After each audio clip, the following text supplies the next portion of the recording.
Hi friends, ഇന്ന് ഞാൻ നിങ്ങളായിട്ട് ഷെയർ ചെയ്യുന്നത് നല്ല ടേസ്റ്റി ആയിട്ടുള്ള ഒരു ഗാർലിക് പൂരിയുടെ റെസിപ്പിയാണ്. ഇത് നമുക്ക് ബ്രേക്ക്ഫാസ്റ്റിനോ വൈകുന്നേരത്തിനോ ഒക്കെ ഉണ്ടാക്കാൻ പറ്റുന്ന നല്ലൊരു പൂരിയാണ് കേട്ടോ. നല്ല ടേസ്റ്റി ആയിട്ടുള്ള ഒരു പൂരിയാണ്. അപ്പോൾ ആദ്യം തന്നെ ഇതിന് വേണ്ടിയിട്ട് ഒരു ബൗളിലേക്ക് ഞാനൊരു കോഴിമുട്ട ഒന്ന് പൊട്ടിച്ച് വയ്ക്കുന്നുണ്ട്. ഇതിലേക്ക് ഒരു 4 വെളുത്തുള്ളി അല്ലി ഒന്ന് ചതച്ചെടുത്തിട്ടുള്ളതാണ്. വലിയ അല്ലി വെളുത്തുള്ളിയാണ് ഞാൻ എടുത്തിട്ടുള്ളത് കേട്ടോ. ചെറിയ അല്ലിയാണെന്നുണ്ടെങ്കിൽ ഒരു 5 അല്ലി വരെ നിങ്ങൾക്ക് എടുക്കാം. ഇനി ഇതിലേക്ക് ഒരു 150 ml തൈരാണ് ചേർത്ത് കൊടുക്കുന്നത്. അധികം പുളിപ്പില്ലാത്ത തൈര് വേണം ചേർത്ത് കൊടുക്കാനായിട്ട്. ഞാനിവിടെ യോഗട്ടാണ് ചേർത്തിട്ടുള്ളത്. അപ്പോൾ നിങ്ങൾ സാധാരണ തൈരാണെന്നുണ്ടെങ്കിൽ അധികം പുളിക്കാത്ത തൈര് എടുത്തിട്ട് ചേർത്ത് കൊടുക്കുക. എന്നിട്ട് നല്ല പോലെ ഒന്ന് മിക്സ് ചെയ്തെടുക്കുക. തൈരും മുട്ടയും അതുപോലെ തന്നെ നമ്മുടെ ചതച്ച വെളുത്തുള്ളിയും കൂടെ നല്ലപോലെ മിക്സ് ചെയ്തതിന് ശേഷം ഇതിലേക്ക് ആവശ്യത്തിനുള്ള ഉപ്പ് ചേർത്ത് കൊടുക്കുക. ഇനി ഒരു 1/4 ടീസ്പൂൺ ബേക്കിംഗ് സോഡയും കൂടെ ചേർക്കുന്നുണ്ട്. ബേക്കിംഗ് സോഡ പറഞ്ഞാൽ സോഡാപ്പൊടിയാണ്, നമ്മൾ അപ്പത്തിലേക്കൊക്കെ യൂസ് ചെയ്യുന്ന അപ്പക്കാര കേട്ടോ. ഇനി ഇതിലേക്ക് കുറച്ച് മല്ലിയില അരിഞ്ഞതും കൂടെ ചേർക്കുന്നുണ്ട്. മല്ലിയിലേക്ക് പ്രത്യേകിച്ച് അളവൊന്നുമില്ല, കുറച്ച് കൂടുതൽ വേണമെന്നുണ്ടെങ്കിൽ കൂടുതലായിട്ട് ചേർക്കാം. ഇനി ഇതിലേക്ക് 2 ഗ്ലാസ് മൈദപ്പൊടിയാണ് ചേർത്ത് കൊടുക്കുന്നത്. മൈദയും കൂടെ ചേർത്തിട്ട് നമുക്ക് നല്ല പോലെ ഒന്ന് മിക്സ് ചെയ്തെടുക്കാം. ഇത് നിങ്ങൾക്ക് ആട്ടപ്പൊടിയിലും ചെയ്യാം, പക്ഷേ മൈദയിൽ ചെയ്യുമ്പോഴാണ് എപ്പോഴും നല്ല ടേസ്റ്റ് ഉണ്ടാവുക. എന്നിട്ട് നല്ല പോലെ ഇതൊന്ന് മിക്സ് ചെയ്തെടുത്തിട്ട് നമുക്കിത് കൈ വെച്ചിട്ട് ചപ്പാത്തി മാവൊക്കെ കുഴച്ചെടുക്കുന്ന പോലെ ഒന്ന് കുഴച്ചെടുക്കാം. അപ്പോൾ ഇനി മുട്ടയുടെ വലുപ്പത്തിൽ വ്യത്യാസം ഉണ്ടാകുമ്പോൾ നിങ്ങൾക്ക് വേണമെങ്കിൽ 2 ഗ്ലാസും കുറച്ചും കൂടെ പൊടി ആവശ്യമായിട്ട് വരും കേട്ടോ. അപ്പോൾ അത് നിങ്ങൾ കുഴച്ചെടുക്കുന്ന സമയത്ത് നോക്കിയിട്ട് വേണമെങ്കിൽ ചേർത്ത് കൊടുത്താൽ മതി.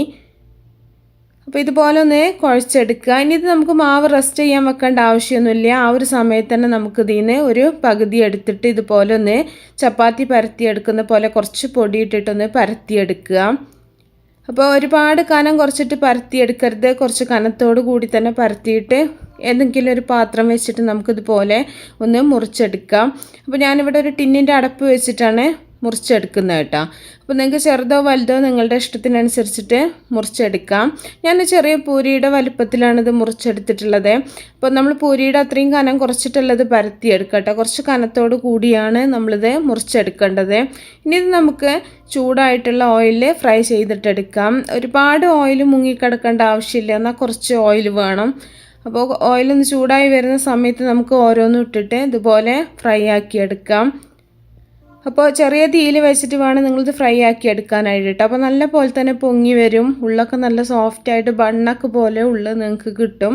ഒരു ഭാഗം ഒന്ന് റെഡി ആവുന്ന സമയത്ത് നമുക്ക് തിരിച്ചിട്ടിട്ട് 2 ഭാഗവും നല്ല പോലെ ഒന്ന് മൊരിയിച്ചിട്ടെടുക്കാം.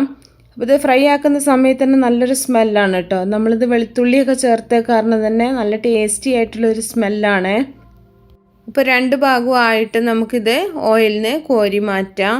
അപ്പോൾ നല്ല ടേസ്റ്റി ആയിട്ടുള്ളൊരു പൂരിയാണ്. പ്രത്യേകിച്ച് കറികളുടെ ഒന്നും ആവശ്യമില്ല. ചായയുടെ കൂടെ നമുക്കിതിങ്ങനെ കഴിക്കാം.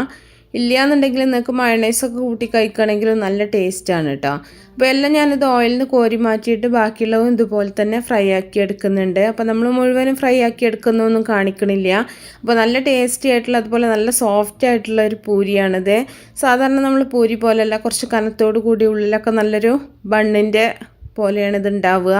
അപ്പോൾ എല്ലാവരും ഒന്ന് ട്രൈ ചെയ്ത് നോക്കുക. ഇഷ്ടപ്പെട്ടാൽ നിങ്ങൾ തീർച്ചയായിട്ടും ലൈക്ക് ചെയ്യുക, അതുപോലെ ഷെയർ ചെയ്യുക. നല്ലൊരു പലഹാരത്തിൻ്റെ റെസിപ്പിയാണ്, നല്ല ടേസ്റ്റി ആയിട്ടുള്ളൊരു പലഹാരമാണ്. അപ്പോൾ ഇതെങ്ങനെ ഉണ്ടാക്കുന്നത് നോക്കിയാലോ. ആദ്യം തന്നെ ഞാൻ സ്റ്റൗ ഓണാക്കിയിട്ടൊരു പാത്രം അടുപ്പത്ത് വെച്ചിട്ടുണ്ട്. അതിലൊരു 4 കപ്പ് വെള്ളം ഒഴിക്കുന്നുണ്ട്. നിങ്ങൾക്ക് അളവിലൊക്കെ വ്യത്യാസങ്ങൾ വരുത്താം കേട്ടോ. ഞാനിവിടെ 4 കപ്പ് വെള്ളമാണ് എടുത്തിട്ടുള്ളത്. ഇനി ആവശ്യത്തിനുള്ള ഉപ്പും കൂടെ ചേർക്കുന്നുണ്ട്. ഉപ്പ് ചേർത്തിട്ട് നമ്മളിതൊന്ന് അടച്ചു വെച്ചിട്ട് ഈ വെള്ളം ഒന്ന് തിളക്കാനായിട്ട് വെയിറ്റ് ചെയ്യാം. വെള്ളം തിളച്ചതിന് ശേഷമാണ് നമ്മളിതിലേക്ക് പൊടി ഇട്ടിട്ട് നല്ലോണം ഒന്ന് വാട്ടിയെടുക്കുന്നത്. സാധാരണ നമ്മൾ നൈസ് പത്രിക്കൊക്കെ പൊടി വാട്ടുന്ന അതേപോലെ തന്നെയാണ് കേട്ടോ. അപ്പോൾ ഞാനിവിടെ 1 കപ്പ് അരിപ്പൊടിയും 1 കപ്പ് റവയാണ് ഇതിലേക്ക് ചേർത്ത് കൊടുക്കുന്നത്. അപ്പോൾ ഈ 2 കപ്പിന് വേണ്ടിയിട്ടാണ് നമ്മൾ 4 കപ്പ് വെള്ളം വെച്ചത് കേട്ടോ. അപ്പോൾ 1 കപ്പ് അരിപ്പൊടിയും 1 കപ്പ് റവി രണ്ടും ഒരേ അളവ് തന്നെയാണ് എടുത്തിട്ടുള്ളത്. ഇനി കപ്പളവ് നിർബന്ധമൊന്നുമില്ല, നിങ്ങളൊരു ഗ്ലാസ്സിനോ അല്ലെങ്കിൽ ചെറിയൊരു ബൗളിനൊക്കെ അളന്നെടുത്താൽ മതി. എന്നിട്ട് നല്ല പോലെ ഒന്ന് മിക്സ് ചെയ്തെടുക്കുക. നമ്മൾ പൊടി ഇട്ടിട്ട് മിക്സ് ചെയ്യുന്ന സമയത്ത് തീ ഒന്ന് കുറച്ച് വെക്കുക കേട്ടോ. കുറച്ച് വെച്ചതിന് ശേഷം വേണം നമ്മളിതുപോലെ നന്നായിട്ടൊന്ന് ഇളക്കി വേവിച്ചെടുക്കാനായിട്ട്. അപ്പോൾ നന്നായിട്ട് വേവിച്ചെടുത്ത മാവാണെങ്കിൽ നല്ല സോഫ്റ്റ് ആയിരിക്കും ഉൾഭാഗമൊക്കെ നമ്മൾ ഉണ്ടാക്കി വരുന്ന സമയത്ത്. ഇനി ഇതിലേക്ക് കുറച്ച് എള്ളും കൂടെ ചേർക്കുന്നുണ്ട്. എള്ളിന് പകരം നിങ്ങൾക്ക് കരിഞ്ജീരകവും ചേർക്കാം കേട്ടോ. എള്ളും കൂടെ ചേർത്തിട്ട് നല്ല പോലെ ഒന്ന് മിക്സ് ചെയ്തെടുക്കുക. ഇനി നമ്മൾ തീ ഓഫ് ചെയ്തിട്ട് ചൂടാറിയതിന് ശേഷം ഈ മാവൊന്ന് കുഴച്ചെടുക്കണം. ചൂടാറിയിട്ട് നമ്മൾ കയ്യിൽ കുറച്ചൊന്ന് എണ്ണ തടവിയിട്ടൊന്ന് കുഴച്ചെടുത്താൽ മതി. അപ്പോൾ ചൂടോട് കൂടി കുഴച്ചെടുക്കാൻ നമുക്ക് പറ്റില്ല, അതുകൊണ്ട് തന്നെ ചൂടാറിയിട്ട് കുഴച്ചെടുക്കുക. നന്നായിട്ടൊന്ന് മാവ് കുഴച്ചെടുക്കുക. അതിനുശേഷം നമ്മളിത് കുറച്ച് വലിയ ഉരുളാക്കിയിട്ടൊന്ന് പരത്തിയെടുക്കുകയാണ് ചെയ്യുന്നത്. അപ്പോൾ ഞാനിതൊരു 2 ഉരുളകളാക്കിയിട്ടൊന്ന് ഉരുട്ടിയെടുക്കുന്നുണ്ട്. സാധാരണ നമ്മൾ ചപ്പാത്തിയൊക്കെ പരത്തുന്ന പോലെ കുറച്ച് പൊടിയിട്ടിട്ട് പലകമേ കുറച്ച് പൊടിയിട്ടിട്ട് ഒന്ന് പരത്തിയെടുക്കുക. ഒരുപാട് കനം കുറച്ചിട്ടല്ല നമ്മൾ പരത്തിയെടുക്കുന്നത്, കുറച്ച് കനത്തോടു കൂടിയാണ് പരത്തിയെടുക്കേണ്ടത് കേട്ടോ.